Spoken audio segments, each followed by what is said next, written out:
Saudara sekalian, baru saja sekitar 40 menit atau sekitar selama 40 menit Presiden Republik Indonesia menerima pimpinan Komnas HAM bersama Ibu Adnike dengan seluruh komisioner dan sekjen Komnas HAM untuk koordinasi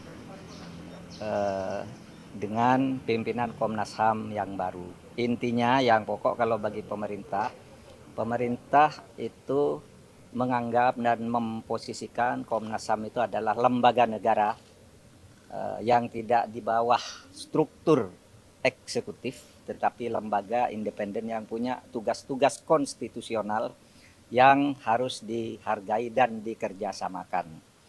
Oleh sebab itu, terkait dengan ini pemerintah akan terus berkoordinasi dan bekerja sama serta menunggu masukan-masukan dan saran-saran serta rekomendasi dari Komnas HAM sesuai dengan tugas konstitusionalnya.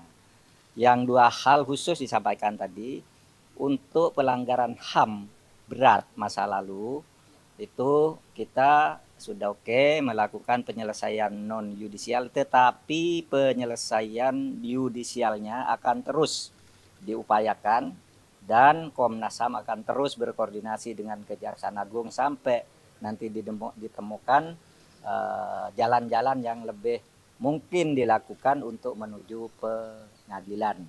Karena untuk pelanggaran HAM berat itu tidak ada daluarsanya, jadi harus terus bekerja sama dengan Komnas HAM. Adapun untuk rekomendasi tim PPHAM penyelesaian non yudisial, kita akan terus lakukan dan Komnas HAM akan memberikan bantuan-bantuan yang diperlukan untuk itu dan mungkin merevisi atau mengkoreksi data kalau memang ada, tetapi kita sama sehati bahwa ini harus diselesaikan dan yang non yudisial agar masalahnya cepat, sementara yang ketentuan yudisialnya itu biar berproses menurut hukum dan tidak boleh ditutup dan harus terus diusahakan. Dan yang ringan tadi ya Presiden menjanjikan akan mencarikan gedung.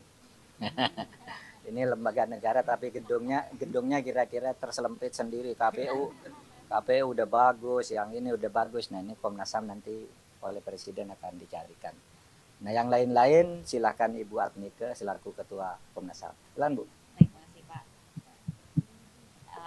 Ya, kami tadi bersembilan, Komisioner 2022-2027 sudah bertemu dengan Bapak Presiden. Ini merupakan pertemuan pertama kami pertama kali ya sejak menjabat secara resmi, dan kami menyampaikan beberapa hal yang menjadi perhatian Komnas HAM terkait situasi hak asasi manusia di Indonesia dan juga program-program yang akan dilakukan oleh Komnas HAM. Salah satu hal yang paling banyak dibicarakan adalah soal tindak lanjut dari laporan TPP HAM.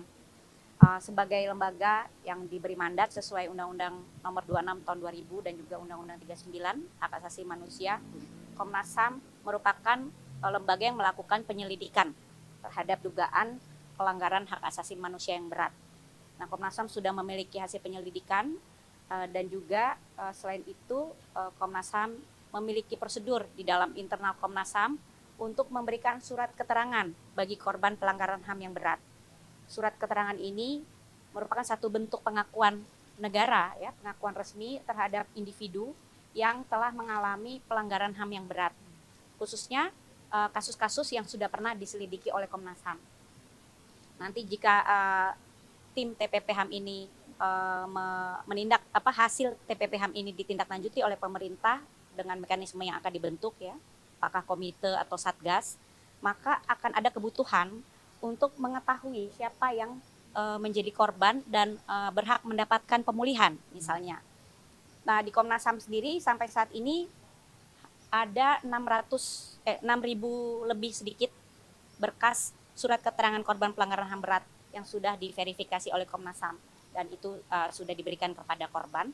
Tentu kita bicara jumlah korban yang jauh lebih besar daripada 6.000 itu. Nah, maka ke depan Komnas HAM salah satu komitmen kami untuk mendukung tindak lanjut upaya-upaya pemberian pemulihan bagi korban.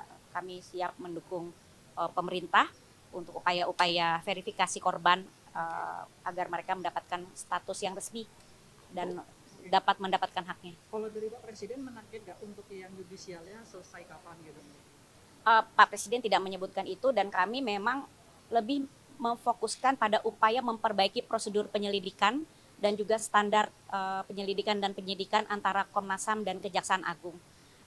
Karena memang salah satu yang menjadi perdebatan banyak muncul ya di media juga adalah soal berkas-berkas yang kemudian terhenti di Kejaksaan Agung. Komnas HAM periode 2022 dan 2027 ingin berangkat dari upaya mencari standar penyelidikan dan penyidikan yang disepakati oleh kedua lembaga ini.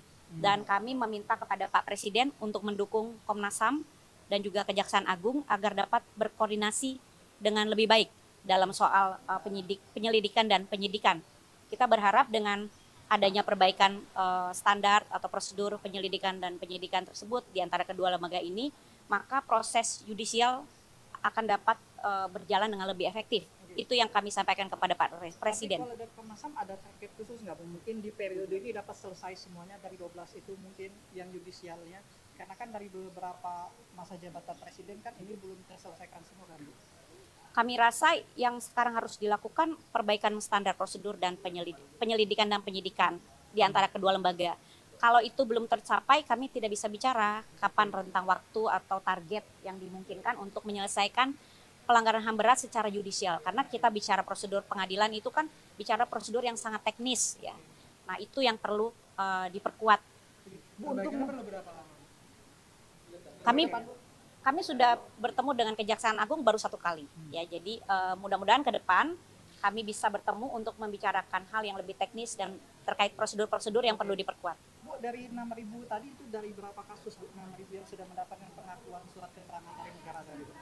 Saya tidak hafal, tapi yang saya tahu dari kasus 1965, kasus penghilangan paksa, kasus Priok ya, kalau saya kasus Priok ya. Nah itu kalau pengalaman sebelumnya, Bu, untuk mendapatkan satu nama itu diberikan sertifikat berapa lama prosesnya, Bu? Dalam setahun Komnas HAM itu bisa mengeluarkan kurang lebih 300 sampai 500 surat keterangan korban pelanggaran HAM yang berat. Karena itu melalui verifikasi individual ya. Jadi betul-betul kita cek korbannya, keluarganya. Nah biasanya untuk korban yang mendapatkan bantuan negara harus menyertakan surat ini tadi itu sebagai salah satu syaratnya karena sudah terverifikasi. Kalau mekanisme pemulihan ini kan belum ada. Yang ini yang akan dibentuk oleh Bapak Presiden itu kan akan menjadi mekanisme pemulihan untuk pelanggaran HAM yang berat pertama yang resmi dibentuk oleh Presiden. Yang ada sampai saat ini adalah bantuan atau pelayanan bagi korban pelanggaran HAM berat yang tersedia di LPSK, Lembaga Pelindungan Saksi dan Korban, berupa bantuan medis dan pelayanan psikososial. Tapi di luar itu belum ada. Maka penting agar nanti mekanisme pemulihan yang dibentuk oleh sebagai tindak lanjut dari TPP HAM ini dapat merumuskan prosedur yang tepat tetapi juga mudah bagi korban sehingga mereka bisa mendapatkan hak mereka. Kalau misalnya ada target dari 12 pelanggaran HAM berat ini kira-kira bisa butuh waktu berapa lama? Maksudnya kan kategorinya kan memang berat gitu, apalagi berkasnya tadi kerjasama dengan kejaksaan juga. Maksudnya mungkin butuh berapa lama gitu? Saya rasa nggak bisa ada rumusnya ya seperti itu. Misalnya kasus Paniai saja yang terakhir diadili itu kan terjadinya tahun 2014. Itu butuh berapa tahun? 14 sampai 2022 ya, butuh 8 tahun ya. Berarti kalau 12 kasus ya tentu kita nggak bicara waktu 1 tahun 2 tahun. Kalau prioritas Bu dari 12 kasus itu yang mau digarap dulu sama Komnas HAM apa, Bu? Dari 12 yang sudah dirilis itu.